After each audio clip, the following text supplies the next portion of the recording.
liggéey yi nga xam ne métier yi nga xam ne mi ngi tourné mi ngi nekk jóge ci communication électronique mooy par exemple lu mel ni Wave lu mel ni Orange Money wala lu mel ni lépp loo xam ne monnaie électronique la ak yeneen yi nga xam ne métier boo xam ne dafay sësu ci li nga xam ne moom la ñuy wax communication électronique. ginnaaw loolu lan moo waral daje tey bi mooy forum bi nga xam ne ARTP daf ko créé depuis 2013 li ko waral nag mooy fexe ba nga xam ne ñooñu nga xam ne dañuy yëngu ci secteur bi nga xam ne mooy secteur service à valeur ajoutée fexe ba ñu yombal seen nekkin ba képp koo xam ne dugal nga ci sa xaalis nga mën a am rentabilité boo xam ne dina la mën a permettre que nga gën a jëm ci kanam donc at bu jot dañuy waxtaan bu ñu waxtaanee xool jafe-jafe yi bu ñu xoolee jafe-jafe yi ba pare xool nan la ñu koy woyofalee donc loolu moo ko waral chaque année dafa am ndaje bi day def bilan wu année bi passé bu ñu paree ci bilan année bi passé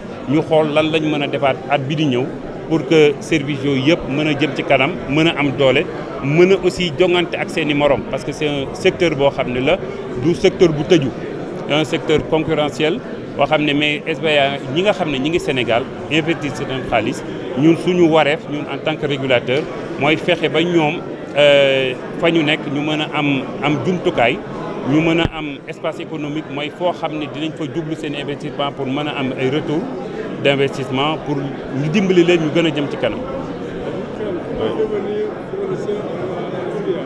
En fait, c'est un régime qui est aujourd'hui déclaratif au niveau de la RTP. Il faut souscrire à une autorisation. Et cette autorisation vous permet de travailler dans l'écosystème des opérateurs et du secteur télécom. Un fournisseur de services à valeur ajoutée aujourd'hui, c'est une entreprise qui travaille avec les opérateurs télécoms et qui travaille aussi avec les utilisateurs finaux.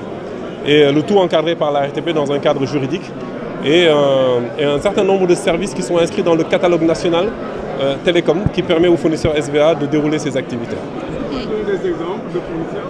Ben écoutez, vous en avez de toutes sortes. Aujourd'hui, vous avez au niveau de la salle, vous avez l'Africa Mobile, qui est un fournisseur d'activité, un fournisseur de SVA, qui est le premier agrégateur. Ça veut dire qu'il réunit des services qui sont dédiés offerts par les opérateurs télécoms et qu'il l'offre à d'autres fournisseurs qui n'ont pas la plateforme technique nécessaire. Vous avez Aristark, qui est une société aujourd'hui dans l'intelligence artificielle. Vous avez Solid et plein d'autres que je ne pourrais pas citer. On est au nombre de 400 aujourd'hui inscrits officiellement dans le catalogue de la RTP. Vous avez évoqué tout à l'heure les difficultés dont vous êtes confrontés, notamment la connectivité et le frein du financement. Donc, pouvez-vous revenir là-dessus? Ok, sur l'intervention qu'on va développer tout à l'heure dans les panels, en fait, on avait fait axer sur 3 sujets. Le premier sujet, c'est la régulation technique. On a dit en amont, ça fait une vingtaine d'années qu'on assiste à une régulation juridique et économique qui est très appréciée. La régulation juridique nous donne un statut aujourd'hui qui nous permet de travailler. La régulation économique nous inscrit des services dans des catalogues que nous sommes prêts à déployer. Maintenant, il faut peut-être une régulation un peu plus technique qui va aller de manière verticale au niveau de la mise en œuvre des plateformes pour s'assurer que les différents acteurs de l'écosystème et au fait respectent leurs limites et puissent travailler en harmonie. Ça, c'est le premier point. Le second point sur la connectivité, ça s'adresse à la population. Tous les services qu'on pourra déployer, si on n'a pas de connexion Internet pour y arriver, écoutez, on n'arrivera pas à les fournir. Si la connexion Internet est trop chère, si elle n'est pas accessible, on ne pourra pas déployer des services que les gens vont consommer. Donc c'est important que cette connectivité au niveau national soit réglée une bonne fois pour toutes, parce que la technologie le permet, c'est qu'une volonté économique et politique. Le dernier point, ce serait relatif au financement. Dans notre secteur d'activité, les entreprises sont quand même assez taxées. L'État perçoit aujourd'hui une taxe qu'on appelle la RUTEL et d'autres taxes. Nous, du point de vue des SVA, ce qu'on se dit, c'est que ces taxes perçues, on doit recevoir peut-être une petite part qui va permettre de financer l'activité des SVA.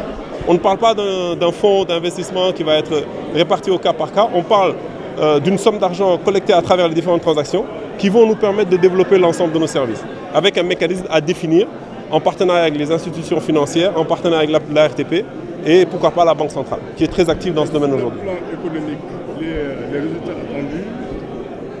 Les résultats attendus à quel niveau? Des SBA? Écoutez, une économie qui se développe et qui marche, elle est portée autant par les grandes entreprises que par les petites.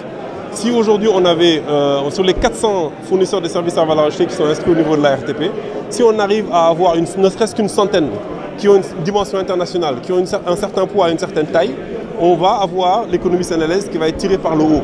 Aujourd'hui, dans le secteur des télécoms, on n'entend parler quasiment que des gros opérateurs ou des gros fournisseurs SVA. Ce serait je ne trahis aucun secret pour vous dire que Wave est parti d'une petite station et arrivé aujourd'hui à un niveau assez large. Vous avez entendu parler de beaucoup d'opérateurs de transfert d'argent. Mais il y a d'autres pépites aujourd'hui qui sont dans notre écosystème qui n'ont besoin que d'être mises en avant et de se développer. Voilà, c'est à peu près ça le mot. Man Moustapha Kane laa tudd. Monsieur Kane ku nekk fournisseur SBA lan fan ngay jaar ak loolu def. waaw ku bëgg nekk fournisseur SBA da ngay dem ARTP su ko defee am benn autorisation bu fay signé ARTP jox la kayit bi nga xam ne moo lay tax a mën a liggéey ci secteur bi kon démarche la boo xam ne ARTP nga koy initier ñoom ñoo lay autorisé nga mën a liggéey. bëri nañu 400 lañu 400 lañu ñoo xam ne inscrit nañu fi ñu toll nii ARTP ba noppi bëri nañu su ma limee damay juum mais Solide ci la bokk Aristarque ci la bokk l'Africa Mobile ci la bokk ak yeneen ci industrie culturelle ak yooyu kon sous secteur la boo xam ne nit ñu grand public bi xëy na xamuñ leen lool waaye soo rombee opérateur télécom yi ci seen keppaar fournisseur SBA yi ñoo fa nekk te ñoom ñooy continuer di liggéey di joxe ay services yoo xam ne nit ñi sax léeg-léeg daañu ko consommer te duñu xam ne ci foofu lay jógee. économie bi bëri na fi mu ne suñu PNB économie nationale li nga xamante ne moom la ñuy xaymaa économie buy dox wàññi entreprise yu ndaw yi nga xam ne am nañu doole am nañu kattan mën nañoo jël xam-xamu Sénégal génne ko bitim réew mën nañoo yokk xam-xam bi fii foofu noonu la ñuy wàññi économie buy dox te 400 SBA yi ku leen jàppale ba suñu économie dina gën a jëm kanam c'est sûr. Merci.